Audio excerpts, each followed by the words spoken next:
Selamat pagi. Assalamualaikum warahmatullahi wabarakatuh. Om Swastiastu. Salam sejahtera bagi kita semua. Namo Buddhaya. Salam harmoni. Yang terhormat Dekan Fakultas Matematika dan Ilmu Pengetahuan Alam atau yang mewakili. Yang saya hormati Ketua Jurusan Kimia, Sekretaris Jurusan Kimia, Koordinator Program Studi Pendidikan Kimia, Koordinator Program Studi Kimia Terapan, Koordinator Program Studi Kimia, Pembimbing Kemahasiswaan Jurusan Kimia, Staf Dosen, Staf Administrasi, dan Pranata Laboratorium Jurusan Kimia, serta seluruh mahasiswa jurusan kimia yang saya banggakan. Puji syukur kami panjatkan kehadapan Tuhan Yang Maha Esa, karena atas berkat dan rahmat-Nya, kita dapat berkumpul pada kesempatan yang berbahagia ini. Tidak lupa, saya ucapkan terima kasih kepada semua undangan dan hadirin yang sudah meluangkan waktu untuk hadir dalam kegiatan Seminar Pendidikan tahun 2022. Hadirin yang saya hormati, sesuai dengan nama kegiatan kami, yaitu seminar, di mana seminar ini termasuk salah satu jenis dari pertemuan ilmiah. Nah, mungkin beberapa yang hadir di sini masih belum mengetahui apa itu pertemuan ilmiah.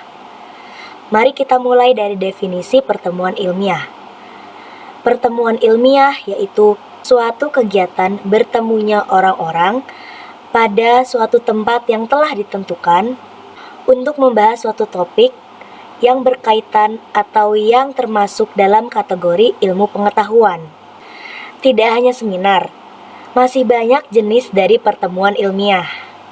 Pada kesempatan kali ini, saya ingin memberitahu kepada semua orang yang hadir di sini tentang 4 jenis pertemuan ilmiah yang meliputi lokakarya, simposium, diskusi panel, dan seperti kegiatan kita hari ini, yaitu seminar.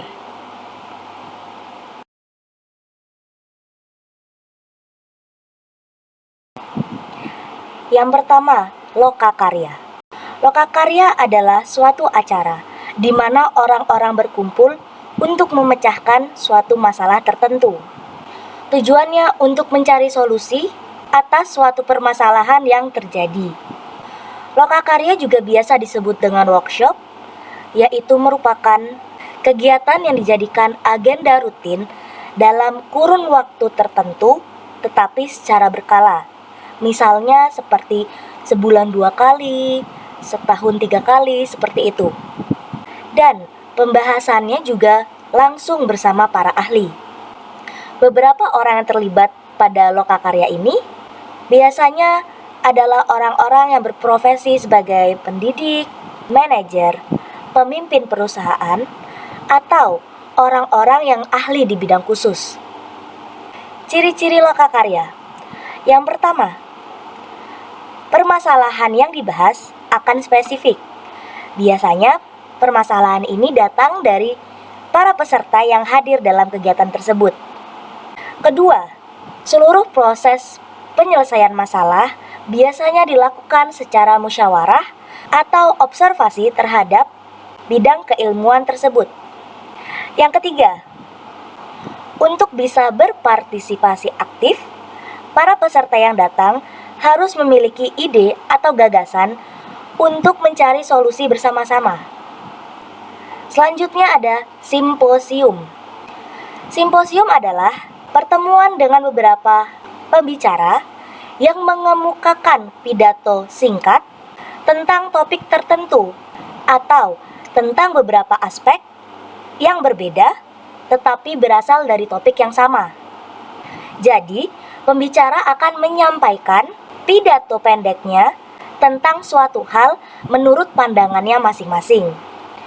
Tujuan diadakannya simposium yaitu untuk menguraikan serta memaparkan berbagai aspek yang berbeda terkait suatu permasalahan atau topik tertentu dan membagikannya kepada pihak yang membutuhkan informasi tersebut. Ciri-ciri simposium yaitu: yang pertama, melibatkan beberapa orang atau sekelompok ahli yang membahas topik tertentu. Yang kedua, terdapat juru bicara atau pembahas utama yang membuat pertanyaan. Ketiga, simposium akan dilanjutkan dengan diskusi panel. Selanjutnya yaitu diskusi panel. Diskusi panel adalah suatu pertemuan yang melibatkan sejumlah panelis atau pembicara yang mempunyai keahlian di bidangnya masing-masing. Para panelis akan mengutarakan pendapat dan pandangannya mengenai suatu masalah. Tujuan adanya diskusi panel yaitu untuk memberikan informasi kepada pendengar tentang suatu permasalahan yang ditinjau dari beberapa aspek melalui kegiatan diskusi. Ciri-ciri diskusi panel yang pertama, biasanya diskusi panel dipimpin oleh seorang moderator. Yang kedua, diskusi akan ditampilkan pada suatu media, misalnya media televisi ataupun radio. Yang ketiga, terdapat 3-6 panelis, di mana setiap panelis merupakan orang yang sudah ahli di bidangnya. Keempat, peserta hanya berperan sebagai peninjau panelis, jadi tidak terlibat secara langsung dalam diskusi. Yang kelima, memiliki seorang notulen untuk mencatat hasil diskusi. Yang terakhir yaitu seminar. Seminar adalah suatu pertemuan untuk membahas masalah tertentu dengan prasaran dan tanggapan, di mana prasaran adalah buah pikiran yang diajukan sebagai bahan dalam suatu pertemuan, dan tanggapan yaitu sambutan terhadap ucapan. Pertemuan ini akan membahas suatu masalah di bawah pimpinan ahli. Ahli yang dimaksud misalnya bisa dosen, guru besar, pakar, peneliti, dan sejenisnya. Masalah yang dibahas dalam seminar mempunyai ruang lingkup yang terbatas. Tujuan seminar yaitu membahas dan bertukar pikiran mengenai suatu permasalahan ilmiah. Dengan adanya interaksi tanya-jawab antara pembicara dan peserta seminar, membuat jalan keluar suatu masalah dapat ditemukan secara konkret dan menyeluruh. Diskusi dalam seminar diperlukan guna mendapatkan suatu keputusan bersama mengenai masalah yang diangkat. Adapun ciri-ciri seminar yaitu: yang pertama, adanya interaksi dengan peserta forum, yaitu peserta diberi kesempatan untuk menyampaikan tanggapan, komentar, atau pertanyaan. Yang kedua, pembahasan materi seminar mengacu pada makalah, karya ilmiah, atau laporan yang telah disusun sebelumnya. Yang ketiga, membahas permasalahan ilmiah yang aktual. Demikianlah hal-hal yang dapat saya sampaikan. Mohon maaf apabila terdapat kesalahan yang disengaja maupun tidak disengaja. Atas perhatiannya saya ucapkan terima kasih. Selamat pagi. Wassalamualaikum warahmatullahi wabarakatuh.